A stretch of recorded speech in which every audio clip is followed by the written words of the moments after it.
Bonjour, bienvenue à cette troisième capsule de conseils de rédaction scientifique portant sur la cohérence textuelle. Aujourd'hui, on va s'intéresser aux bris de compréhension. Dans les capsules précédentes, ce qu'on a vu, c'est un peu quelques principes de base de la cohérence textuelle adaptés évidemment au contexte scientifique. Et on a surtout regardé, en fait, la notion de progression des idées à l'intérieur des textes. On a exploré comme ça une première stratégie pour pouvoir corriger vos paragraphes qui étaient peut-être un peu confus ou dans lesquels les idées s'entremêlent. Mais là, aujourd'hui, on va poursuivre, en fait, dans cette lancée-là de cette idée de progression des idées, mais on va s'attaquer à un problème un peu différent qui est vraiment le problème où est-ce qu'on a l'impression qu'on a une cassure dans le texte. Là. Il y a un bris là, de compréhension de la part du lecteur. Je m'appelle Priscilla Boyer, je suis professeure au département des sciences d'éducation de l'Université du Québec à Trois-Rivières. Alors, comme je disais, les problèmes auxquels on va s'intéresser aujourd'hui, c'est lorsque je reçois un texte d'un étudiant, je suis en train de lire un paragraphe, puis là, j'ai l'impression qu'il n'y a pas de lien entre la première phrase que je viens de lire et la deuxième. Il y a une espèce de rupture. Parfois, ça m'oblige à relire le texte en me disant « Ah, pourquoi on s'en va dans cette direction-là? Je ne comprends pas. » Pour essayer de deviner, parce que le lien n'est pas explicite, en fait, qu'est-ce que l'étudiant veut dire là, à l'intérieur de ça. Donc, c'est un problème parce que j'arrête ma lecture, évidemment. Des fois, c'est que ce lien-là, il est mal choisi. Donc, oui, OK, il y a quelque chose qui lie la première phrase puis la deuxième, hein, souvent un marqueur de relation, mais le sens n'est pas bon. Donc, c'est pas ça le sens de la relation qui a été mentionné. Puis même dans certains cas, ce qu'on a, c'est l'impression que notre lecture coule pas, n'est pas fluide. On a comme l'impression que la place des idées à l'intérieur du texte n'est pas correcte ou placée à la bonne place. Tout ça, dans le fond, peut être observé, analysé, si vous voulez, corrigé d'une certaine façon, hein, ces maladresses-là, à l'aide d'une stratégie qu'on va aborder aujourd'hui, ou en fait d'une notion linguistique, qui est la notion de thème-propos. Donc, je vous invite avec moi à porter un petit peu attention à ça. Ça a l'air compliqué, là, le thème-propos, mais dans les faits, c'est plutôt simple. En fait, c'est parti du principe que dans un paragraphe, chacune des phrases du paragraphe contient de l'information ancienne, dans le fond, c'est mon thème, et apporte de l'information nouvelle qui est mon propos. Hein? On progresse dans nos informations, on ne piétine pas, donc on apporte toujours à chaque phrase un petit bout d'information supplémentaire. Par contre, on ne peut pas se permettre de juste amener de l'information nouvelle. On doit lier ça à notre phrase précédente, d'où l'importance de la présence du thème dans chacune de nos phrases. Il y a toutes sortes de façons d'enfiler dans les phrases les thèmes et les propos, mais je vous dirais qu'habituellement, et on fait d'ailleurs ça de façon tout à fait naturelle, on parle d'abord du thème, ensuite on présente le propos. Dans la phrase suivante, on revient sur un thème, on enchaîne avec le propos, puis ainsi de suite. Il y a un certain ordre dans lequel tout ça se présente. Et comme je le disais, ça se fait de façon naturelle. C'est comme quand on monte puis on descend les marches d'escalier, on s'en rend pas compte, puis on a été capable de se rendre en bas puis en haut sans aucun problème. Cependant, des fois, on manque une marche, OK? Puis là, on bute, on tombe ou tout simplement, on est obligé de se reprendre pour recommencer. Mais c'est la même chose quand il y a quelque chose dans l'enchaînement des thèmes-propos qui n'a pas fonctionné de façon naturelle. Alors, le but là, de l'exercice d'aujourd'hui, c'est pas de passer chacune de votre phrases, de votre texte à l'onde de cette stratégie-là. C'est juste de vous dire, bon, bien, à un moment donné, ma lecture n'est pas fluide, il y a quelque chose qui accroche, et bien là, à ce moment-là, vous pouvez mettre en branle cette stratégie-là. Je dois vous dire très honnêtement que cette stratégie, je l'utilise consciemment et constamment. Donc ça, c'est vraiment celle que j'utilise le plus à chaque fois que j'écris un paragraphe. Je suis vraiment explicitement en train de me demander si la place de mes idées est bien adéquate. Est-ce que je pourrais pas tourner ma phrase autrement, dire les choses d'une autre façon, en changeant les éléments de place? Je peux vraiment triturer comme ça longtemps un paragraphe avant d'être satisfaite puis de passer au suivant. Donc, c'est pas une stratégie inutile, là. C'est vraiment quelque chose que j'utilise beaucoup. Bien, j'espère que avec cette capsule-là, ça va vous permettre, vous aussi, de pouvoir l'utiliser. Alors, qu'est-ce qu'on fait? Bien, on essaie de relever et d'analyser l'information ancienne et l'information nouvelle. Alors, je vous amène avec moi dans un extrait de texte. Je remercie d'ailleurs l'étudiante qui a accepté gentiment que je prenne un de ces paragraphes, qui n'est pas un mauvais paragraphe en soi, mais il y a quelques maladresses justement au niveau de la fluidité de ce paragraphe-là. Je le lis une première fois ensemble. Ça va peut-être pas vous accrocher au premier regard, mais ensuite, on va l'analyser plus en profondeur. Alors, Daspey ajoute que l'outil de compensation n'est pas qu'un simple accessoire. Effectivement, elle mentionne qu'il y a plusieurs éléments à prendre en considération pour bien soutenir l'utilisation des technologies d'aide. L'humain doit s'accepter avec ses forces et ses défis, tout en acceptant l'autre. La notion d'équité, la représentation du handicap, la participation ainsi que l'accompagnement doivent être compris de tous les acteurs concernés, tels que les adolescents utilisant les technologies d'aide ainsi que ceux qui les entourent, ce qui vient assurément jouer sur les tensions exercées en lien avec l'inclusion. Donc, voyons ensemble un petit peu plus dans le détail. Moi, je vais prendre avec vous les 2 premières phrases du paragraphe et j'applique la stratégie là, que l'on a mentionnée. Dans la première phrase, en fait, ce qu'on nous dit, c'est que les outils de compensation, ce n'est pas juste un simple accessoire. Donc, le fait que ça ne soit pas un simple accessoire, c'est notre première information. Dans le fond, c'est notre propos. C'est l'information qui progresse. Et dans la deuxième phrase, elle nous dit qu'il y a plusieurs éléments à prendre en considération pour bien l'utiliser. Donc, on a encore de l'information qui progresse. Là où ça accroche, en fait, c'est dans l'information qui est répétée. Dans la première phrase, on parle d'outils de compensation et dans la deuxième phrase, on parle de technologie d'aide. Si vous n'êtes pas familier ou familière avec l'inclusion scolaire, puis avec l'aide aux élèves en difficulté, peut-être que ça ne vous a pas tellement accroché, mais en fait, l'outil de compensation puis les technologies d'aide, ce n'est pas des synonymes. Et je ne sais pas si ça vous sonne des cloches ou si vous avez déjà regardé les autres capsules, mais je suis certaine d'avoir déjà dit que dans la rédaction scientifique, des synonymes, ça n'existe pas. Et on doit être vraiment précis dans l'utilisation de nos termes, puis il va y avoir beaucoup de répétitions dans nos textes et il faut accepter ça. Dans le cas qui nous occupe, c'est des faux synonymes parce que, dans le fond, l'outil de compensation, c'est un générique et les technologies d'aide, c'est un spécifique. Donc, c'est beaucoup plus précis, en fait. C'est comme si j'avais commencé mon texte en disant « Le mammifère marin mange du plancton, la baleine bleue vit dans l'océan Atlantique. » Il y a quelque chose qui accroche dans le texte. En fait, j'aurais dû commencer mon texte par le spécifique, dire « La baleine bleue vit dans l'océan Atlantique » et utiliser mon générique en deuxième en disant « Ce mammifère marin, pas n'importe lequel, mais celui-là, mange du plancton. » Donc, j'aurais dû changer la position de mon générique et de mon spécifique. C'est ce qu'on va faire avec cette phrase-là. Je vais changer la position de technologie d'aide, je vais le mettre en premier. Daspey ajoute que les technologies d'aide ne sont pas de simples accessoires. Pourquoi? Parce que c'est de ça dont je vais parler tout le reste du paragraphe. Effectivement, elle mentionne qu'il y a plusieurs éléments à prendre en considération pour bien soutenir l'utilisation de tels outils de compensation. Donc, oui, j'utilise mon générique, mais avec un déterminant très clair qui dit que je ne parle pas de n'importe quel outil de compensation, mais des technologies d'aide. Donc ici, déjà, je trouve que mes 2 petites phrases sont meilleures. Mais moi, je vois encore quelque chose à travailler dans ce texte-là. En fait, si je regarde mes énoncés en jaune, ils sont éloignés les uns des autres. Et là-dedans, je ne respecte pas l'alternance habituelle qui est de placer le thème en premier puis le propos ensuite.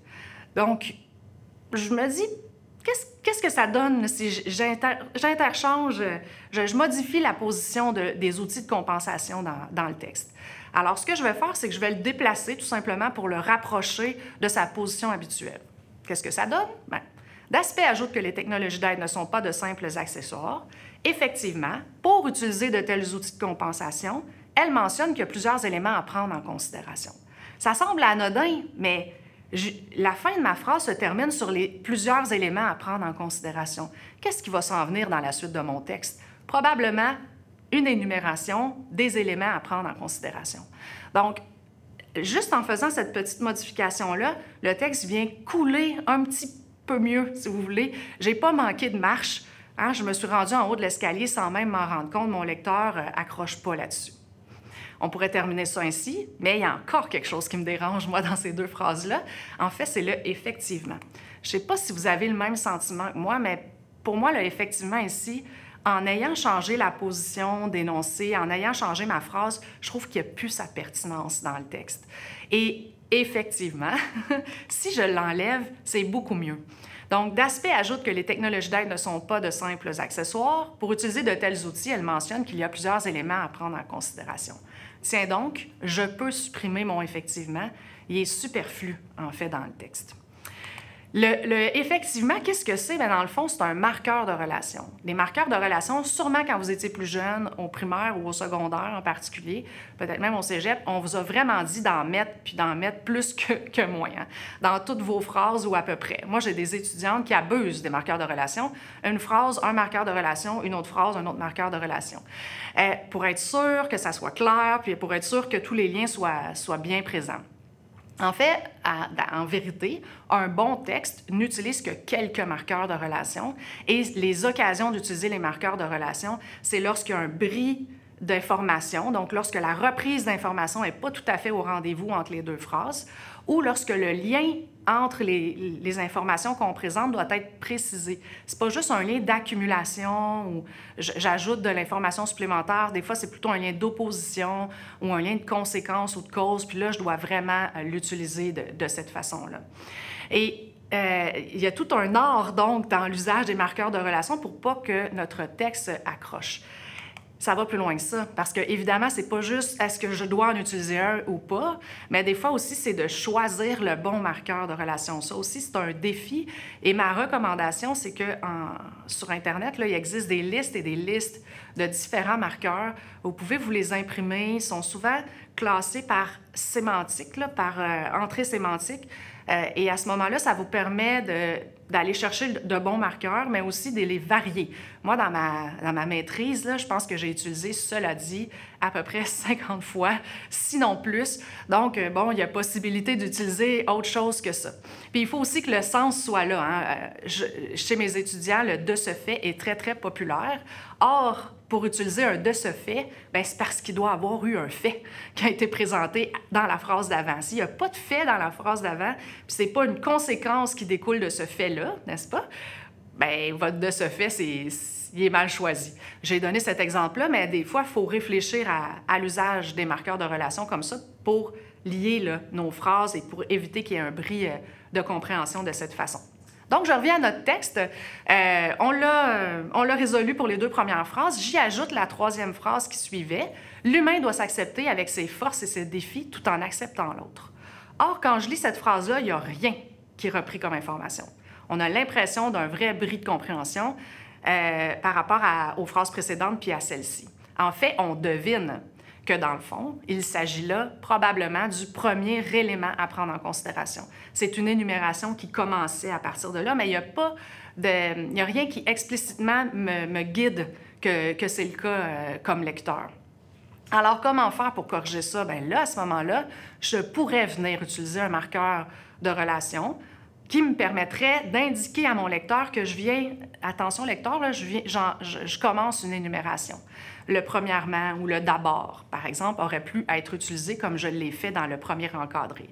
Évidemment, si vous utilisez un premièrement, il y a un deuxièmement qui s'en vient, puis peut-être un troisièmement puis un quatrièmement.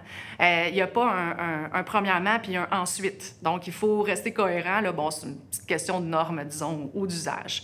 Mais j'aurais pu aussi décider de commencer une énumération, mais en montrant des degrés d'importance à l'intérieur des éléments énumérés, comme dans le cas du deuxième encadré. Puis moi, j'ai le sentiment que dans le texte de l'étudiante, c'est ça qu'elle voulait faire. Donc, dans le deuxième encadré, au lieu de remplacer ça par premièrement, j'ai mis le plus important, c'est que l'humain s'accepte avec ses forces et ses défis tout en acceptant l'autre. En faisant ça, je pourrais arrêter l'énumération ici parce que, dans le fond, j'ai nommé ce qui était le plus important, mais je pourrais continuer aussi, ce que l'étudiante fait. En fait, lorsqu'on lit son texte, on se rend compte que après ça, elle commence à faire une énumération en accéléré. La notion d'équité, la représentation du handicap, la participation ainsi que l'accompagnement sont probablement d'autres éléments.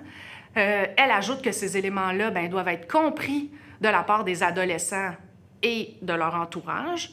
Et elle termine avec une toute autre idée en disant que ça joue sur la question de l'inclusion.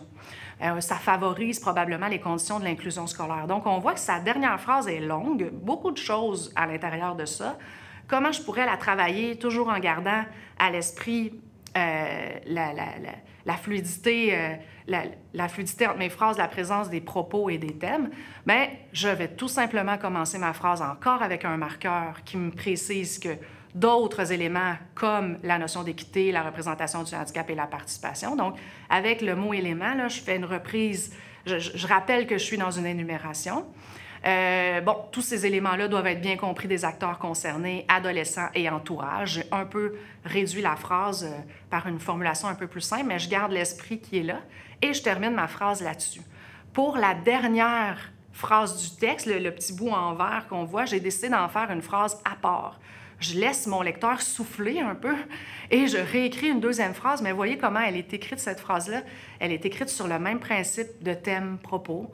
Donc, cette compréhension fait référence à les acteurs concernés ont bien compris et puis favorise l'inclusion scolaire et le propos de cette phrase-là. Donc, j'ai encore respecté cette idée d'enchaînement.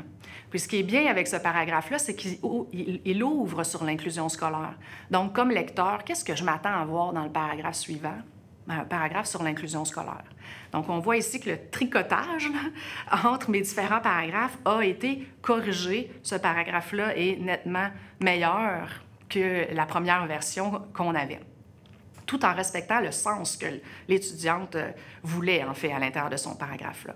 Donc, pour conclure, peut-être quelques petits conseils pour mettre en branle cette stratégie qui est un peu plus complexe. D'une part, il faut être capable de dépister les bris de cohérence. Ça, c'est tout un défi, parce que souvent, notre texte, on ne lit pas vraiment le vrai texte, hein? On lit le texte qu'il y a dans notre tête, puis dans notre tête, ça va bien.